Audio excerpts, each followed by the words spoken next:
یہ جو ہسپتالوں کی خبریں آئے دن آتی ہیں، یہ ہسپتالوں میں ساری سیاست ہی چل رہی ہے، کیا ہو رہا ہے مجھے تو کوئی سمجھ نہیں آ رہی۔ یہ تم کراچی کے جو کل سول ہاسپٹل کراچی میں واقعہ پیش آیا، تم دیکھو نا ذرا کہ ڈاکٹروں کی مار پیٹ کا، ہائے ہائے ہائے ہائے، ایک پیشنٹ آیا ہے اور بہت ہی خطرناک حالت میں آیا ہے، وہ بیچارے کتنی دیر وہ سرجن لگے رہے ہیں اس کو ٹھیک کرنے کے لیے، اس کی جان بچانے کے لیے، وہ نہیں بچ سکا۔ لواحقین نے سرجنوں کو کٹنا شروع کر دیا، اس میں سرجن کو زخمی کر دیا، پھر ڈاکٹروں نے ہڑتال کر دیا، پھر وہ جلوس لے کے باہر کو آ رہے ہیں۔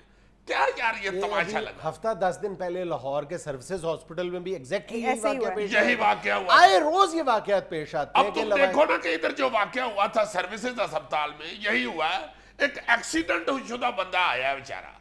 اب یار اللہ تعالیٰ نے اس کی اتنی لکھی ہوئی تھی، انہوں نے کی ہے کوشش، چلو وہ فوت ہو گیا، اس کی جان نہیں بچ سکی، تم دیکھو توڑ پھوڑ پہلے شروع ہو گئی ہے۔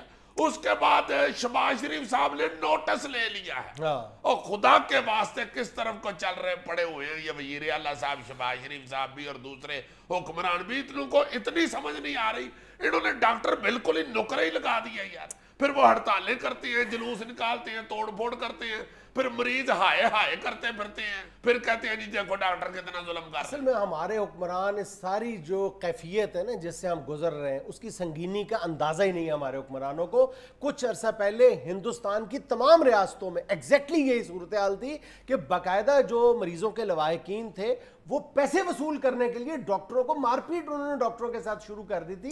الٹیمیٹلی کم و بیش تمام ہندوستانی ریاستوں کو قانون سازی کرنی پڑی تھی کہ آئندہ جو بھی مریض یا مریض کے لواحقین ڈاکٹرز کے ساتھ فزیکلی بدتمیزی کریں گے ان کو 3 سال کے لیے جیل بھیج دیا جائے۔ اور یار تم ڈاکٹروں کی بات کرتے ہو، یہ کچھ دیر پہلے تک پاکستان میں بھی یہی تھا، سرکاری ملازم کو کوئی ہاتھ نہیں تھا لگا سکتا۔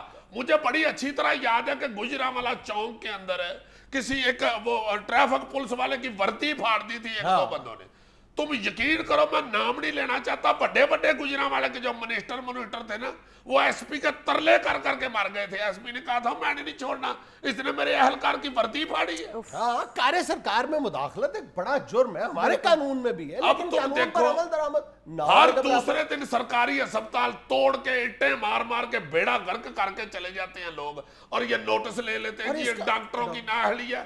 ڈاکٹر کا نوٹس لیں فوراً، اس کے گھر جا کے وہ روتی ہوئی عورتوں کے سروں پہ ہاتھ رکھ کے فوٹو میں کھچواتے ہیں۔ آپ فکر نہ کریں، ہم نہیں چھوڑیں گے۔ بس ایک نوٹس لے لیا، فوٹو اپرچونٹی، ایک اچھا بیان، لوگوں کی ہمدردیاں، دیٹس اٹ۔ اب تم دیکھو نا میں نے یہ کیوں موضوع چھیڑا ہے، اس لیے کہ یہ ایک بندہ جو فوت ہوا ہے اس پہ کس طرح شہباز شریف صاحب نے نوٹس لیا ہے، اور چند دن پہلے یہ 2-3 شو میں تم وہ جو مشینریاں خراب پڑی ہوئی ہیں کئی ہسپتالوں سرکاری ہسپتال کروڑوں روپے کی، اس میں تم بات کر چکے ہو کہ خدا کے واسطے وزیر اعلیٰ صاحب اس کا بھی کوئی نوٹس لے یار۔ ان ایک مشینوں کے ساتھ تو لاکھوں لوگ وابستہ ہیں، آپ ایک بندے کا نوٹس لے رہے ہیں صرف فوٹو کھچوانے کے لیے۔ خدا کے واسطے آپ ان مشینوں کا بھی نوٹس لیں، مشین کے ساتھ بھی فوٹو کھچا لیں جو خراب ہوئی ہوئی ہے، اس کے بھی سر پہ ہاتھ رکھ کے کہیں کہ مشین آپ فکر نہ کر تو تینوں ٹھیک کر کے چھڑا گا نہیں چھڑا گا۔ اب مجھے تم یہ بات بتاؤ کہ سیکٹری ہیلتھ کو غالباً مجھے مجبوراً یہ بات کہنا پڑ رہی ہے، انہیں اس کیفیت، اس تکلیف، اس یعنی درد کی شدت کا احساس تک نہیں ہوگا کہ جب کوئی سینکڑوں میل دور کسی چھوٹے سے قصبے سے ایک مریض اور اس کے تمام اس کے جو رشتہ دار ہیں بیچارے جو دیہڑی دار مزدور ہوں گے، اپنی مزدوری خراب کر کے، اپنا سارا دن خراب کر کے بڑے شہر کا رخ کرتے ہوں گے، سول ہاسپٹل میں آتے ہوں گے، سارا دن بیچارے باہر انتظار کرتے ہوں گے دھوپ کی شدت میں، شام کو جا کے پتہ چلتا ہوگا جی مشین خراب ہے، اور وہ مشین خراب بھی نہیں ہے۔ ہم نے کہا تھا نا کہ ہم اس کو پرسو کریں گے اور انشاءاللہ تعالیٰ کرتے رہیں گے۔ بالکل، میں اپنے ناظرین کے ساتھ بھی یہ وعدہ کرتا ہوں کہ ہم اس معاملے کو اس وقت تک پرسو کرتے رہیں گے، اس کا پیچھا کرتے رہیں گے جب تک کہ پورے پاکستان کی کم از کم جو سرکاری مشینری ہے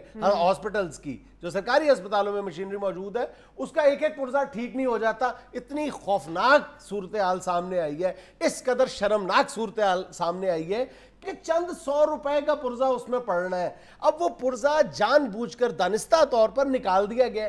کئی ایسی بھی واقعات سامنے آئے ہیں کہ مشینری بالکل درست ہے، جان بوجھ کر خراب اناؤنس کر دی گئی کہ خراب ہے۔ صرف وہی جس مافیا کا ہم ذکر کر چکے، پرائیویٹ لیبز کا جو مافیا ہے پیسے دیتا ہے، کیوں نہیں کہا جاتا ایک ڈسٹرکٹ کا جو ہیلتھ کا نگران ہے اس کو کیوں نہیں کہا جاتا کہ اگر تمہارے ضلع میں کوئی مشینری چند پیسوں چند روپیوں کی وجہ سے خراب پڑی ہے تو تمہارا گریبان پکڑا جائے گا, تمہیں جیل بھیجا جائے گا؟ کیوں نہیں یہ کہا جاتا؟ چند 100 کی خاطر جو مشین خراب پڑی ہوئی ہے, کئی 100 میل سے لوگ سفر کر کے آتے ہیں اس کے لیے, اس سے ٹیسٹ کرانے کے لیے. وہ مشین آگے خراب ہوتی ہے, وہ بیچارے پھر کئی 100 میل کا سفر کر کے واپس جاتے ہیں.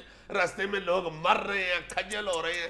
حالانکہ یہ پنجاب میں تو خاص طور پہ وزیر اعلیٰ شہباز شریف بڑا انٹرسٹ لیتے ہیں ہیلتھ کے محکمے میں. خواجہ سلمان رفیق جو انہوں نے ہیلتھ کے محکمہ جن کے سپرد بہت ایکٹیو نوجوان ہے. پتہ نہیں کیا ہو رہا ہے ان لوگوں کو, کیوں نہیں یہ نوٹس لے رہے؟ میرا خیال ہے کہ اس بات کا بھی نوٹس لیا جانا چاہیے کہ اس معاملے کا نوٹس کیوں نہیں لیا گیا. اور خدا را اس بات کا بھی نوٹس لیں کہ یہ ڈاکٹر کا جو پیشہ بڑا اہم اور عزت دار پیشہ ہوتا تھا, اس کی کیوں تذلیل کی جا رہی ہے. اس کو خدا کے لیے اس طرح نکرے نہ لگائیں. انہوں نے مریض کے اوپر کھڑے ہو کے فوراً ڈیسیژن لینا ہوتا ہے, ان کی ڈیسیژن پاور ہی ختم کر دیا ان کا پیچھا کر کے. اور ان معاملات کی تحقیق اور تفتیش کے لیے ایک ہیلتھ کیئر کمیشن بنایا گیا تھا جس کے لیے لاسٹ پنجاب کے بجٹ میں 1 پائی بھی نہیں رکھی گئی تھی. واہ واہ واہ. ناظرین یہاں میں لینا ایک چھوٹا سا وقفہ, ہمارے ساتھ رہیے گا.